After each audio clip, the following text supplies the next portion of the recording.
We are creating a new category for skilled military recruits to attract highly skilled foreign military applicants.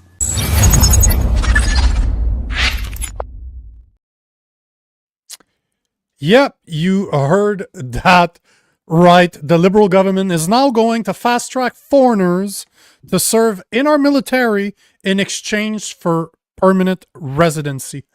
But before we bring our first guest of the show to speak about this, I want to show you the actual video of our immigration minister, explaining this new policy. Listen to this.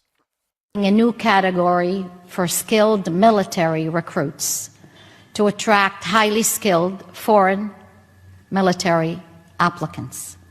Eligible recruits with a job offer from the Canadian Armed Forces, including doctors, nurses, pilots, can be invited to apply for permanent residence. They will be subject to the same security and all military requirements. This new category will support our government's commitment to strengthen our armed forces, to defend our sovereignty, and to keep Canadians safe. To speak about this, we are joined by veteran and podcaster Jeff Evely. Jeff Evely, what's going on, brother? What's happening, This brother? is it, bro. Yeah, this is it, guys. Good to be back. Good to see you guys. The three bald, beautiful bros back together again. That's right. That's a sick beer, man. That's you've been Maine, but growing that one for a while, eh? Yeah, it's a Maine, but thank you. Oh shit. Yeah. He's ready for Christmas. Yeah. Exactly. Yeah. Jeff, what the hell is going on with our immigration minister saying that we will now fast track foreigners to join our military in exchange to permanent residency? Your thoughts? I think that history is repeating itself and we are failing to take the lessons. I mean, all of this is what led to the eventual collapse of Rome. Yeah. And the currency inflation, the low birth rates, the high rates of desertion, the disinterest amongst citizens with military service, all of it was there before. And what did the Romans do? They started recruiting from the ranks of the barbarian tribes that they had once defeated. And that worked for a little while until it didn't, because their loyalties obviously were to whoever paid. And so when the economic collapse finally did happen and they weren't getting paid, Rome got sacked, not once, but twice, by different tribes, by the Germanics and the Vandals. And then eventually it was just a matter of bureaucratic transfer of power from was it Odessa that eventually declared himself the king of Italy. wasn't even emperor anymore, and then Rome just kind of became irrelevant. So the people who were recruited to defend Rome ended up ruling it. Interesting how that works, huh? When you work for somebody that's weak, that can't pay you anymore, and you're like, wow, we're way stronger than they are. Yeah. Maybe we should invade. Interesting how that works. But is that what you think is going to happen to Canada? Because I read history. As soon as I saw that announcement, I'm like, Rome. I think you liked my post that I posted earlier. I'm like, this is Rome. This is Rome. Like, this happened about 2,000 years ago. Have we still not learned? No, we clearly have not learned, I would say. And you know what? In all honesty, I didn't see your post. I'm sure it was a very astute post, but I've been saying this for quite some time. Like we're watching the whole cycle of history repeat before our very eyes, and it seems like it's lost on us. You know, like history is just lost on us. Nobody seems to be taking the lessons. If anything, they're flouting them.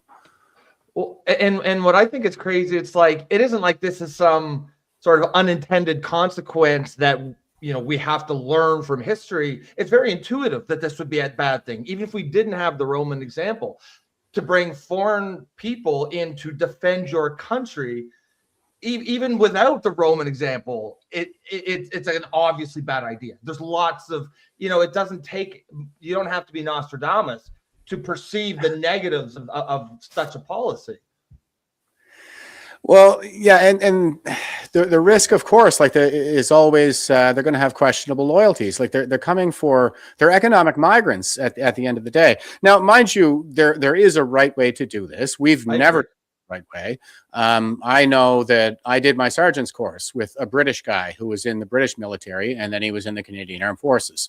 I say we didn't do that the right way because he actually had to join the Canadian military and work his way back up to sergeant when we could have given him a rank equivalency like they do in the United States, because I worked with another British guy down there who was in the US military, and he transferred from the British military into the US military, and they gave him a rank equivalency. Basically, like there's a limit on the rank equivalency that they will give you, but they gave him tech sergeant, I think, which is a very good salary and a very respectable rank, probably equivalent to something like a sergeant in the Canadian Armed Forces. So like we can do that from allied militaries, from Commonwealth militaries, from Five Eyes militaries. But that's not what's going to happen. That's the point I was going to make. Let's be honest here before we continue. They're not looking at Europeans here. We all know. Like, let's be honest. We all know. They're going to bring in probably the same type of people that are the 30% of immigrants that we get every year now. Indians. And I want to be clear. Chinese. I don't have an issue with Indians. I know many fine Indians, but there's a big cultural difference. And to just bring people with a completely different understanding of culture, throwing them into your military, which is fundamentally based on the host nation's culture, on Canadian, on Western. And Jeff, military, anytime you're doing exercises with these guys, Brits, Americans, these guys could slot into our military, into our way of life, no problem. They're culturally very similar in terms of but also just technical skills. But it's a completely different ball of wax when we're talking about bringing in, someone from a fundamentally different culture. India would be an example of that, but there's lots of other ones. And again, it's not to rag on India. It's just that culture doesn't immediately slot into military culture. And I think I would say, I would add to that like I think India is an ally to the West. They're a good ally to the West because they're, we got some work to do. There's a lot of corruption there and stuff like that, and they do kind of play both sides of the fence when it comes to China and Russia, especially selling them or buying Russian oil. But those kinds of things are out of desperation and in the part for because of where they find themselves geolocated. We could be more supportive and better allies to them, but in that region of the world, like they're a Commonwealth country, they're English speaking, they're cricket playing, they have common law jurisdiction, they're democratic capitalists. So in terms of if we're shopping around for allies in Asia, then I pick India. They're nuclear too, and they have a serious military. But there's a language barrier for sure, and there are cultural hurdles that we need to overcome. So they don't integrate the same way that other, culturally colonial, British empire type, like the Australians, the New Zealanders. Any Five Eyes ally would fit right in. But I've heard from people inside the military that they even have like Indian recruits now, where it's like you can tell that they're having to use Google Translate or AI to write their emails because the language proficiency just isn't there. And then there still is going to be, I think, something like a questionable loyalty when that's always going to be there. So they don't have the same kind of Greco-Roman cultural heritage going back to Alexander the Great as, great emancipators and sharing in this common cause that we're all engaged in here. So there is going to be that concern, I think, is going to persist. You just look at, and again, this is just a fact. However you feel about it is irrelevant, but this is a fact. You look right now, about 30% of our immigrants come from India. And you see how they don't integrate in our society. Their culture is very much different than ours. This is a fact. That has nothing to do with racism. The same way as if I show up to India as a white guy from Canada, guess what? I'm not going to fit in their culture very well. Let's be clear here. So why is it that we're going to be looking at importing problems instead of addressing the actual issues our military is facing? Like, for example, having a very emotional commander-in-chief, killing that culture with wokeness. Like, what is going on here that we feel the need to import issues instead of fixing our problems right here at home? I mean, it's the managed decline of Canada. It's the deliberate destruction, I think. And I relate a lot of things because, you know, the chief adversary right now is the Chinese Communist Party. And I relate a lot back to The Art of War. And chapter 3 in The Art of War is attack by stratagem. Stratagem is a plan to deceive the enemy. And he talks a lot about how it's better to capture an enemy's forces whole or intact than to destroy them. The supreme art of war, after all, is to subdue the enemy without any fighting. And so we've seen a lot of this wokeness inflicted on the military. You know, it drives a lot of really good people away. It certainly drove me away when I refused to participate in the latest gaslighting campaign that was clearly just abusive communist, indoctrination. And so like it drives a lot of the patriots away, and at the same time they are they still have quotas in place. That's another one of those things that the emotive Jenny Carignan said in committee and in the Commons, was that they still have these quotas where they're selecting for the leftist social experiment candidate as opposed to the hard-charging Canadian patriot. And we're eschewing our traditional demographic. Like, our key target demographic for recruiting is just a rural white boy, Canadian. You don't have to be white, of course, but I'm just saying that's where historically we've had the most success. So you would think that with that in mind, that would be your target demographic, but that's not what they're doing. They want blue-haired androgynous ham planets now. As it turns out, like, they're not going to make very proficient soldiers, and it's not conducive to reinvigorating that fighting spirit in the Canadian military at a time when Canada needs warriors like never before. I couldn't agree with you more. I have a lot of friends that are military. I have basically all my family's ex-military, and I know for a fact that you probably have a lot of friends that are maybe still in the military. What do you hear from them?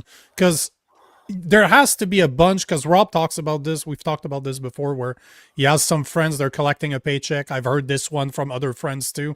Is that what you're seeing too? Or is it a growing sentiment of, I don't want to say hate, but there's a concern with the people that are in the military right now looking up at the leadership and saying, like, what the fuck are you guys doing? Well, I think people have been looking up and asking that as long as I was in the military, going back to 2001, quite frankly. And it's a combination of the two, though. It's a lot of people understandably have bunker mentality, and they're like, look, I just have a few more years to go until retirement, so I'm just going to put up and shut up until I get that pension locked in. Even I did, well, to some extent. I never really shut up, but coming on the end of my career, that's what I was thinking. Is it's like, I got to get out. I got to say these things. I got to get out there and contribute to the ideological battle space. And you can't do that when you're in uniform. You're not allowed to talk politics while you're still in uniform. So, so I think that there are a lot of guys who are just kind of putting up and shutting up and waiting for that pension to roll in. But there are others that I know who are engaging with the chain of command and are trying to get on some of these, the Commons committees and things like that to address these issues. But you're fighting the whites. Like, everybody at the top is just a naked careerist, just following orders and trying to get in good with the big guy. But that's a theme that we see across the board, of course, whether you're talking about the RCMP or CSIS or whether you're talking about the universities or whatever, they all kind of, kowtow to the Red Emperor in Ottawa. which is highly inappropriate, like to have such a highly politicized military and dangerous. I got a couple of questions. I got a couple of comments that I want to address. One was there 2 hours before the show, and this is where my mind went. As a conspiracy theorist that knows history, when I saw this comment, I need to ask this question, and it's from Janie Bess Mercer. Sorry if I destroyed your name. Hopefully you're still around. She was saying they're going to train a bunch of immigrants to be used against the current population. And you know, you look at history, and this is something that was common when you're going against the people. At one point, the military, at one point, the police force is gonna start taking a side. You saw that in Venezuela before Maduro was thrown out. Like, police officers were taking their uniforms off because they're like, we don't want to do this anymore. And I found that comment to be very interesting, because this is a tactic that has been used in the past, where when you know that something is going on, like you call it the planned destruction of Canada, and I would agree with that term, is if your term is to censor people through Bill C2, C8, C9, C12, C16, C63, take their guns away, wouldn't it make sense that this is the next step, that you bring foreign individuals that have no ties, no culture in common with the people that live in this country, the citizen of this country, in order for them to do the dirty work where the existing Canadians that are part of the military, the RCMP, wouldn't want to do, because it is their countrymen after all? Yeah, but I don't want to hype that, too much. Absolutely, this is a concern, but I don't want to say that it's going to happen all at once, like they're going to swell the ranks with foreigners and then order them to commit a genocide against Canadians or something like that. Like, that doesn't seem plausible at all to me. I think the concern is more about, reshaping our society in the communist image, like a lot of the critical theorists at the Frankfurt School and the postmodernists of France would talk about, and they all fawned over, I almost said Giovanni Gentile, but he's the fascist guy. Who's the guy that I mean? The communist in Italy. The communist in Italy. Gramsci. You mean Antonio Gramsci. And Antonio Gramsci, who talked about cultural hegemony and capturing the cultural hegemony so that you could reshape society in the Marxist image. And what they're teaching them in the military is Marxist. As a matter of fact, the one qualification that was absolutely mandatory for me to do my last deployment to Iraq in 2019 was GBA plus training, as in gender-based analysis plus, which, by the way, is, intersectionality is Marxism. Kimberly Crenshaw. And so there's a lot of the critical race theory, the microaggressions that made its way in during the last training session that I, willingly partook in. And so they are shaping the minds of these young people, first of all.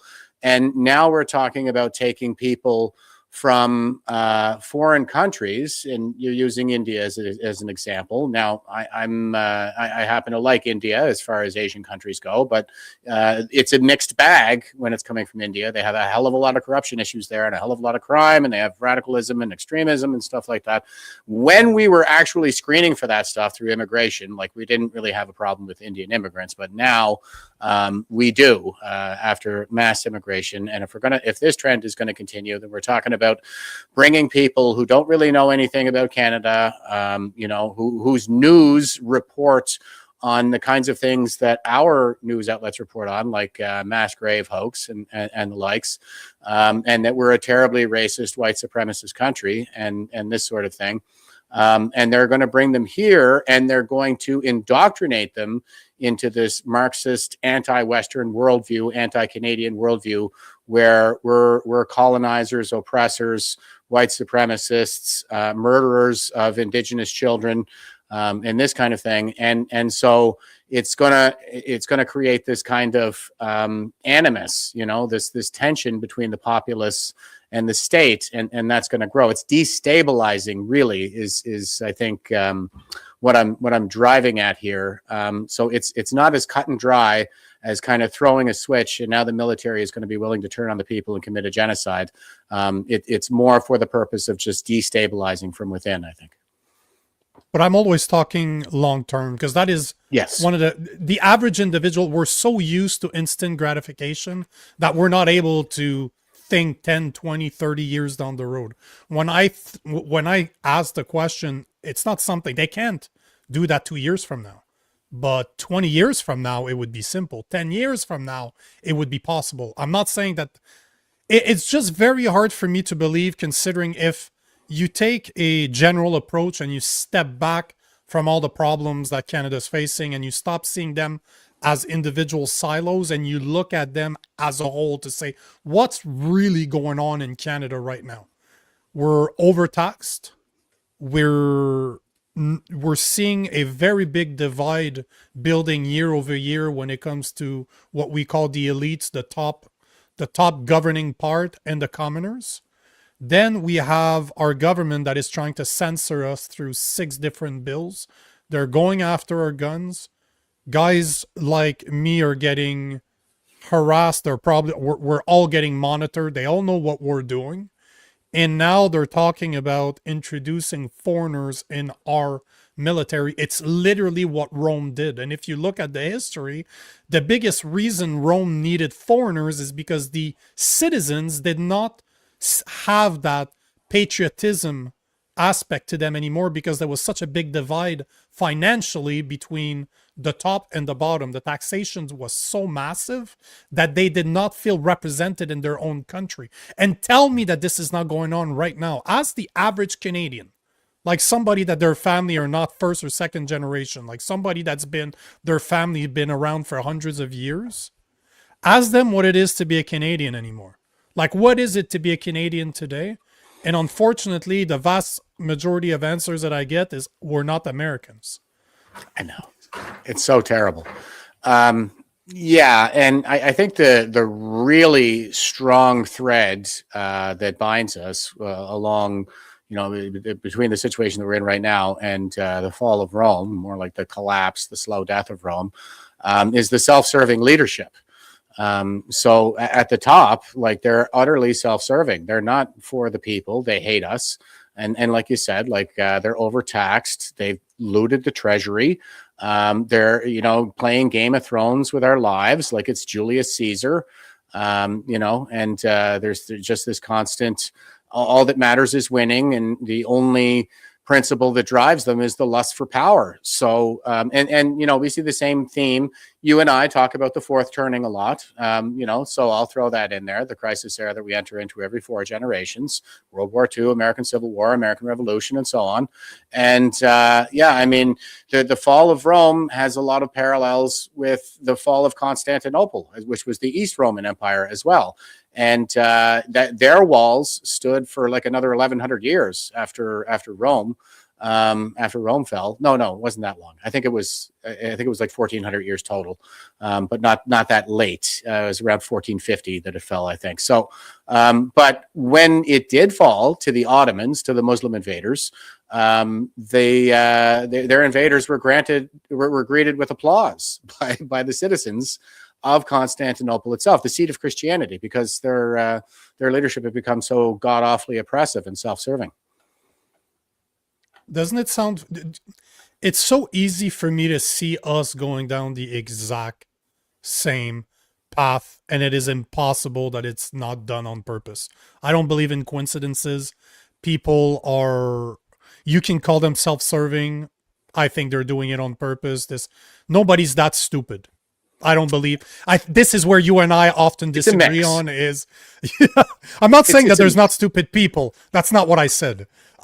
There's definitely a lot of stupid people. But what I meant is, I believe that this is done on purpose. This is something that is orchestrated, and it is just part of the continuation of the destruction, of the intentional destruction of Canada.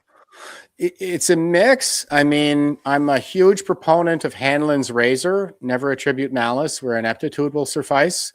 And and you'll never convince me that Justin Trudeau was the mastermind of a global crisis. That just doesn't. And people are just not sufficiently competent to pull off massive conspiracies like that. Like, I'm not a conspiracy theorist, but I believe in conspiracy practice, like the kinds of conspiracies that we see in South America, where dictators are really more like drug lords because they're working with all of the different cartels and Hezbollah and foreign regimes and stuff like that. Like, that's a conspiracy practice. But then there's the conspiracy theory that goes a little bit too far in my mind. I just don't think people are sufficiently competent. But in terms of a combination of, widespread ineptitude, apathy, greed, like Carney maybe knows what he's doing exactly. He sure seems like it, but at the same time, like, he's making so much money off it. It's like he doesn't have to be loyal to China. He's just loyal to the almighty dollar. Whereas, Justin Trudeau, I think, was both stupid and, a sinophilic and a communist, so ideologically driven. So it's a mixed bag. It's a very mixed bag in terms of and it's multifaceted. Like, a lot of it is due to ineptitude, others is just apathy, and then there are the ones who are absolutely malicious, working with China and deliberately trying to accelerate the collapse. Jeff, as always, it's a pleasure. Love having you on. Even if you're wrong sometimes, I still like to it's always a pleasure to have you. So thanks for taking my very short notice invitation. Thanks for being here. We'll have you back on soon, and man, continue doing what you're doing, Santa Claus. Yeah, likewise. I'll see you next time, brother. Thanks for having me. Yeah, thanks again, man. Bye. Okay, bye. On that note, guys, before we get to our second guest, because yes, we do have two guests today. We're doing it perfect way to finish the week. I want to remind you guys, first and foremost, obviously, if it's your first time here, you like the conversation, make sure to like, make sure to share, make sure to comment. We want to hear from you guys, but make sure to follow, make sure to subscribe. We go live Saturday to Thursday, 7 p.m. We often have guests, but we talk about the subjects that mainstream media does not want to talk about. And normally my co-host is a liberal. I'm a Christian conservative. So we have those hard conversations that you're not going to hear anywhere else. So make sure to like, make sure to comment, make sure to subscribe. And before we get to our next guest, I want to say that on March 1st, I'm launching a community for the Political Orphans. For those who knows what's wrong, what is actually going wrong with Canada, they're tired of political slogans that want a clear path forward. So the whole point of this community is to have those conversations that we have here, have them 24 hours a day, 7 days a week on a platform that is not monitored the way social media is. But what I really want to do is to be able to find solutions, because there's no way in hell that if we put our brains together that we can't not only find solutions, but find ways to implement them. So this is going to be going live on March 1st, 11 days from now. I will continue speaking about it until then. Just putting it into your brains that if you're interested, comment a yes in the comment section so that I can have an idea of who will join this community. That being said, we are joined by National Firearms Association Director and former police forensic, commonly known as CSI, Tom Mavin. Tom, welcome. Well, thanks for having me there, Nico. Is Rob still with us, or has he left the chat there? Rob has had internet problems on and off all week. There's a problem in his area and he left. So it's going to be you and I. But one thing, as much as Rob is ex-military, he doesn't know much about gun laws. So he's very much quiet normally in those conversations because he's learning, as is our audience. So it's unfortunate that he's not there, but don't worry, I got plenty of question for you. So we talked a tiny bit. You reached out to me a couple of days ago saying, hey, I love that you talked about guns. You talked about MAID, and you asked me if I was interested of having you on. And then we spoke a bit earlier today, and you told me that not only are you a director for the NFA, you're also 30 years police officer, retired after 30 years as a police officer, and you spent 21 years in forensics, so what we see on TV known as the CSIs. So you're the perfect person to speak about what is happening with Tumbler Ridge, because the whole point of this is to have an honest conversation between a very informed gun owner, that is me, somebody that does a lot of journalist research every day, and somebody that actually understands from behind the scene how the system actually works. So before I get into all of the questions that I have for you, can you tell me what are your first impressions with the way this whole investigation is taking place? I should give you a little bit more on my background there. Go ahead. I have some specialties within police forensics. I trained as a bloodstain pattern analyst. I've done shooting incident reconstruction, and I'm a forensic expert in firearms. I've testified in court on firearms and homicide cases many times. I think before we talk about Tumbler Ridge, we should recognize what a tragedy that was and how it's affected so many people's lives. And I don't want our conversation to make light, of any of that. I'd also, all the people involved here includes the police. And I know from personal experience, I've investigated mass casualty events. And I know trying to deal with tragedy like that can be very difficult on the officers involved. So fire away with your questions there. Well, I'm going to continue what you just said, because this is something I've said pretty much every time we've addressed Tumbler Ridge on the show. Is I'm not trying to minimize what happened in Tumbler Ridge. I am not trying to be disrespectful towards the families. All I'm trying to do is to kind of put onus on the fact that Canada does not have a gun problem. Canada has a mental health crisis. And this is always the point that I'm driving from the get-go. What happened there should have never happened, would have never happened if the state of mind of Canadians, the health crisis that we're facing, was as serious as it is right now. So on that, I believe that you and I are on the same page. So one of the things that has been very puzzling to me and to most gun owners and even non-gun owners like Rob Ambrose, my co-host, is how can the RCMP/police take the guns away 2 years ago, seize the guns that were in that household, that you've seen plenty of pictures online. You've seen the safe where there was an SKS, there was a couple shotguns, there were a Chris Vector. So we have an idea of the guns that they had on site. But when it comes to the RCMP and the red flags, especially for mental illnesses, which that the shooter, I refuse to use his name. I will never use the name of a mass shooter. I will never give him attention for this. But the shooter had been brought in multiple times under the Mental Health Act. There was a serious issue. So they seized the gun in 2024. And as per a source in the Globe and Mail from last week, a family member that chose to remain anonymous stated that they returned the guns 1 month before the shooting. How does that happen when we have such a intricate gun law system in Canada?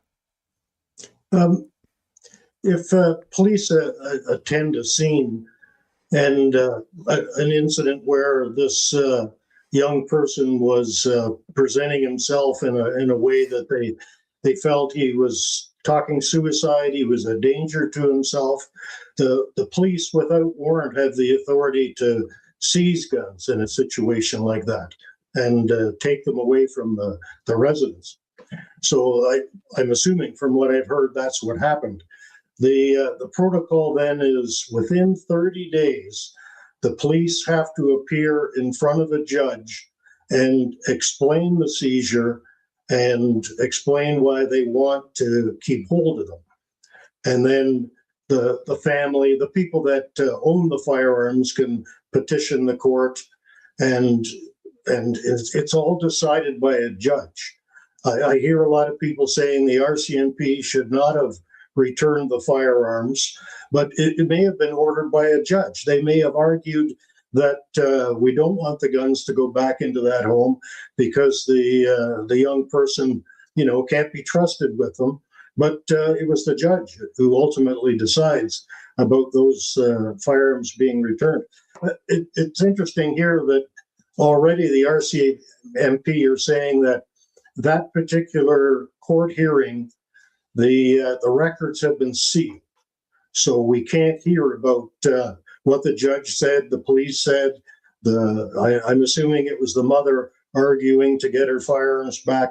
That is sealed, and it needs to be unsealed so that ultimately we can find out why those firearms were returned to the home. So you spoke about a month. If I heard you properly, you talked about the police having 30 days to appear in court in order to explain why they seized the guns, because as you mentioned, they don't need a warrant to seize those guns if they can see with their own eyes that there's mental issues in the household.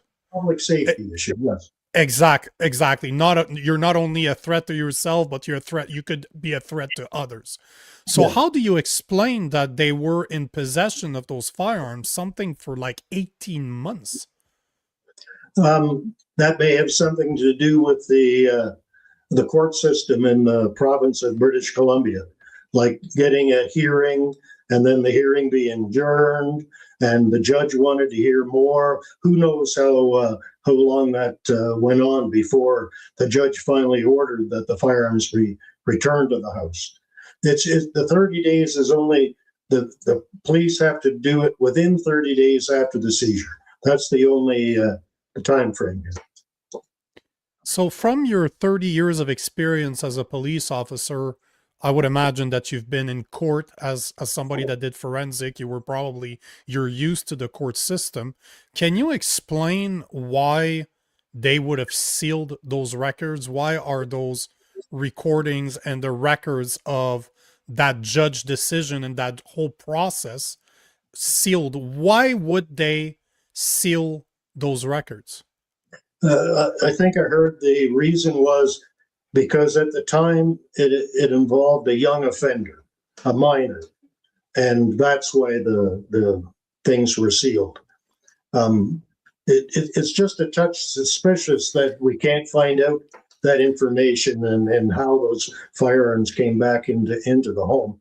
I would like to see a timeline of that, like when were they seized, what was the date, what actually were the firearms that were seized from the home. And then ultimately, I think you mentioned that it may have been just a month ago that the firearms were returned.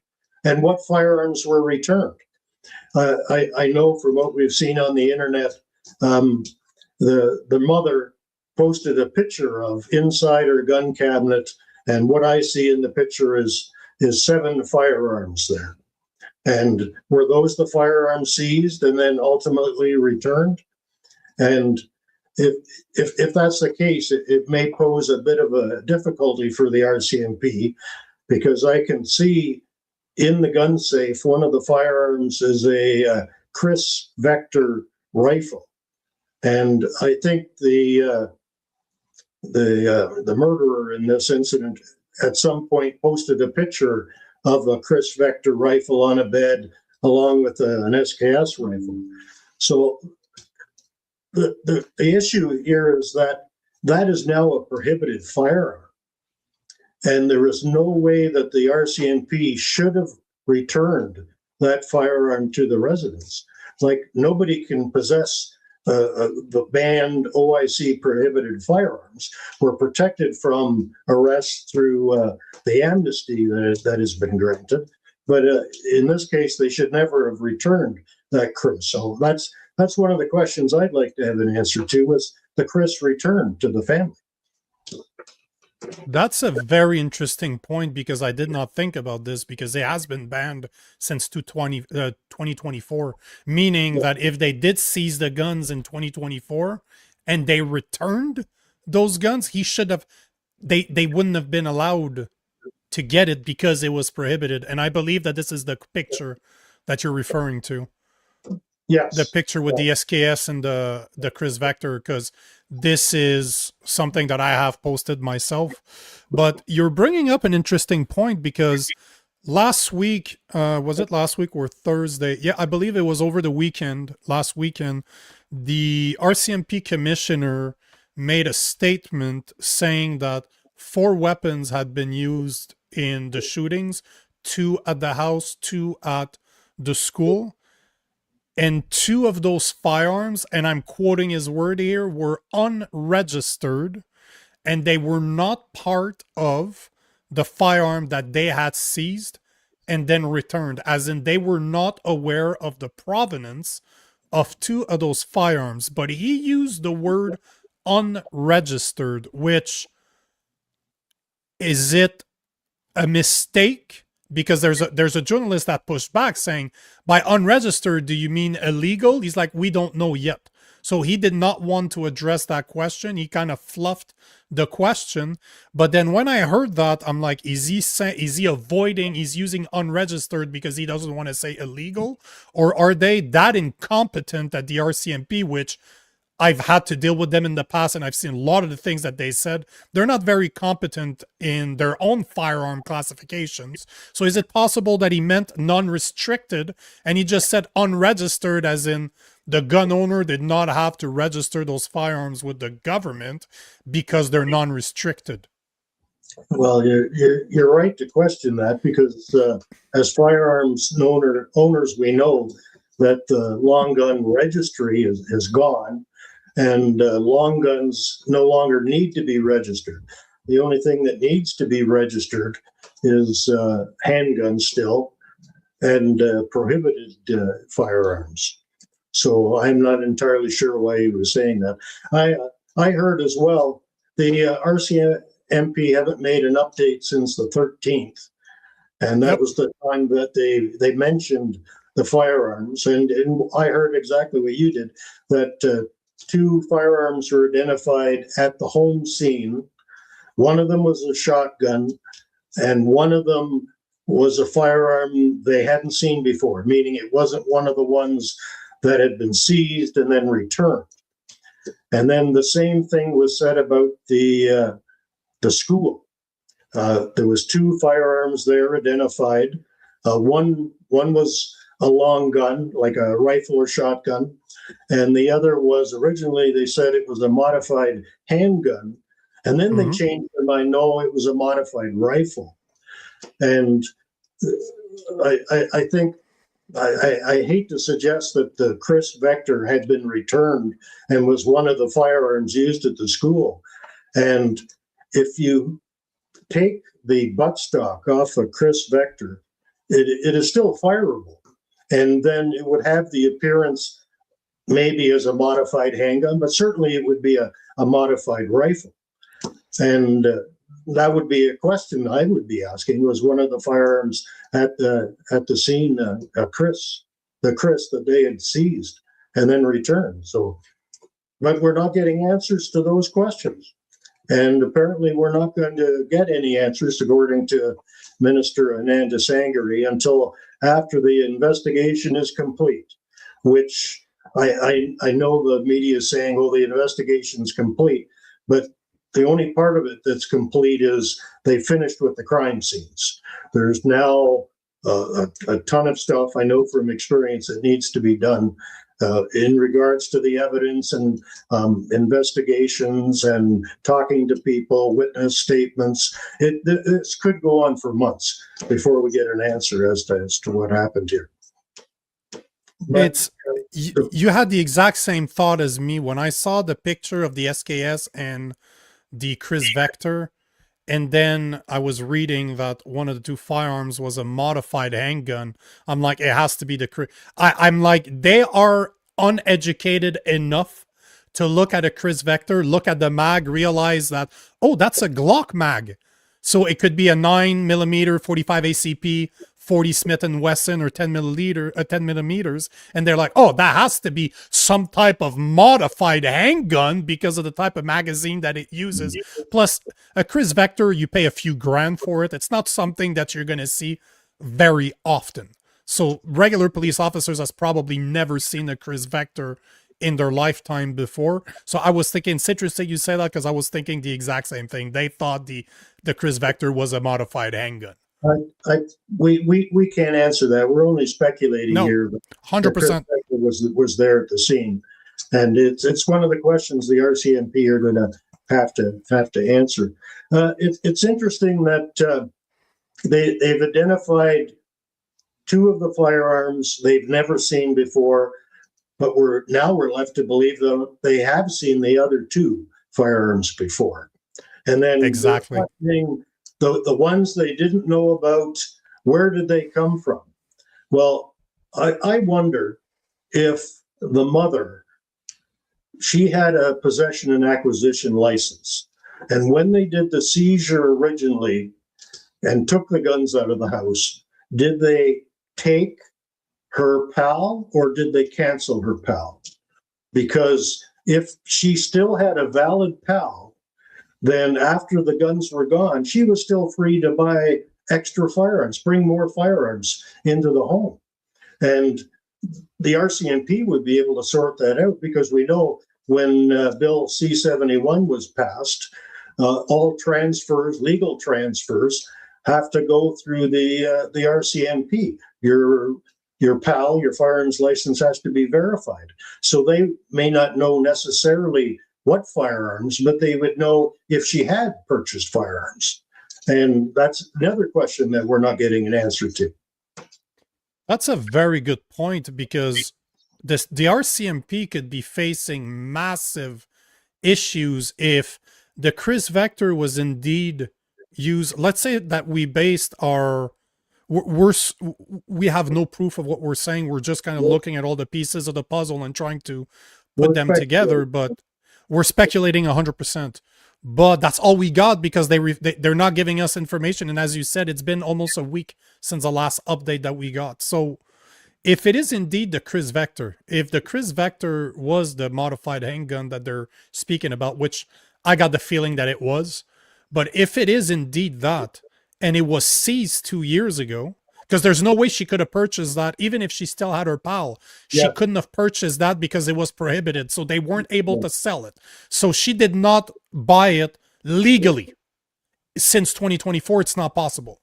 If it was indeed part of the guns that were seized and then given back, that means the RCMP made a major mistake by giving back that Chris Vector, because it was prohibited. It should have never been given back, because there's no grandfathered into the new legislation in those new 2,500 guns that's been banned since 2020. There's no way for you to keep those guns after the amnesty.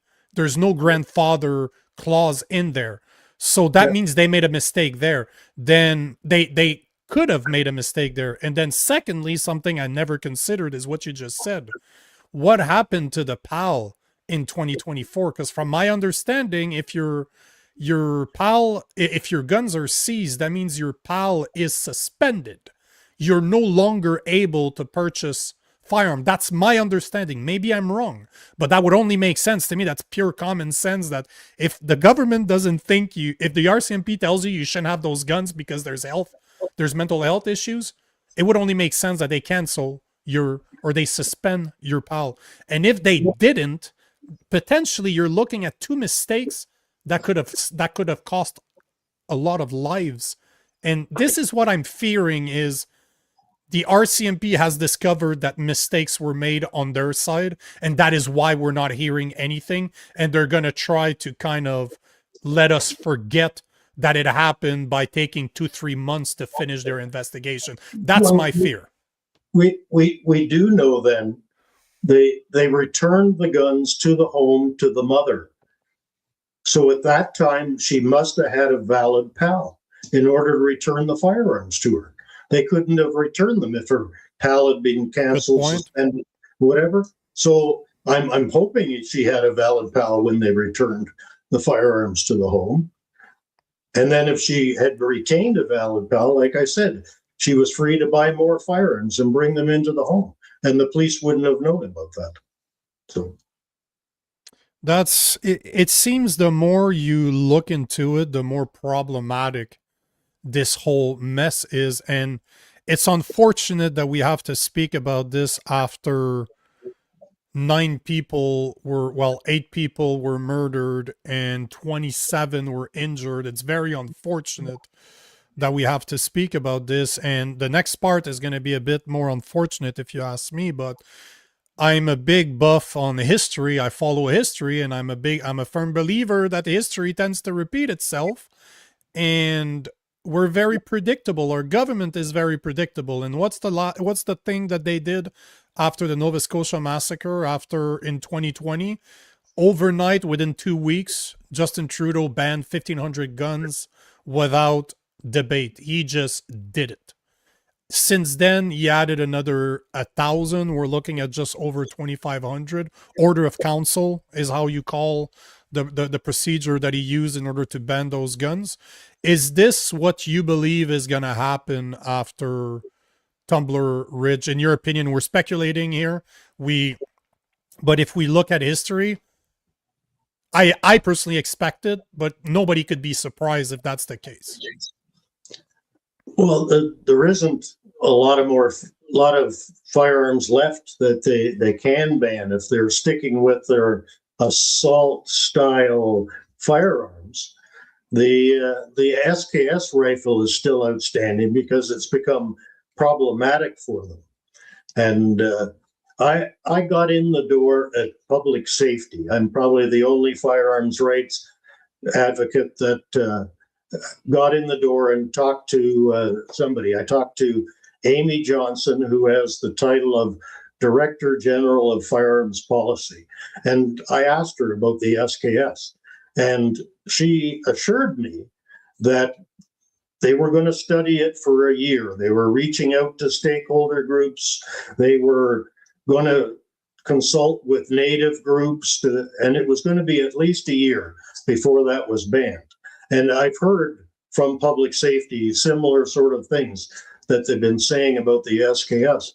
Now, with this Tumbler Ridge incident, if an SKS rifle was used, and we don't know that because they're not releasing the information, it's going to cause a huge problem for them because they've promised all these studies to ban the SKS. Sorry. And if we find out it was an SKS, the anti-gun lobby people are going to be wild that it needs to be immediately banned and taken away from law-abiding Canadians.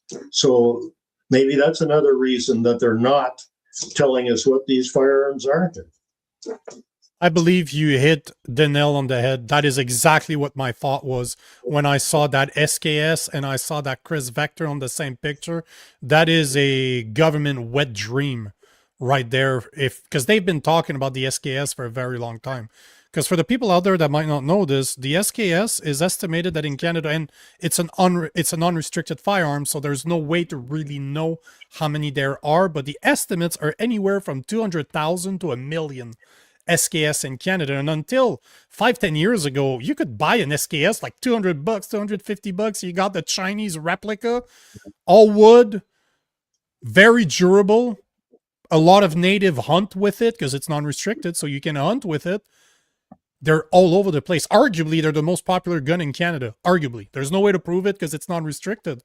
But Right. Do you think that is something that they really want to do? Like, they will use the Tumbler Ridge if indeed it comes out that there was an SKS that was one of the 2 long guns that was used. Do you see that as a potential way for them to go after the SKS like they've been wanting to do for a very long time now. Well, you know that the anti-gun lobby people will be screaming for it. They've been looking for it, for the longest time, and the government, just won't go there, probably because of the native use issue. And they don't want Oka again. They don't want an Oka 2.0 where the natives are going to say, "You want my guns? Good luck. Come get them." There was some suggestion that the natives would be allowed to keep them, and then every other law-abiding Canadian would have to lose theirs. Like, we're going to have a two-tiered firearms laws in this country, and that isn't going to fly in the end. Nobody's going to be happy with that. So it's a huge issue for the government, and I can see the investigative results here are going to take forever to actually come to the stage where we find out what the guns were here that were used in these homicides. So yeah, we can't hold our breath on that one because we're gonna die. We're gonna die waiting. It's gonna take a while. That's my assumption too.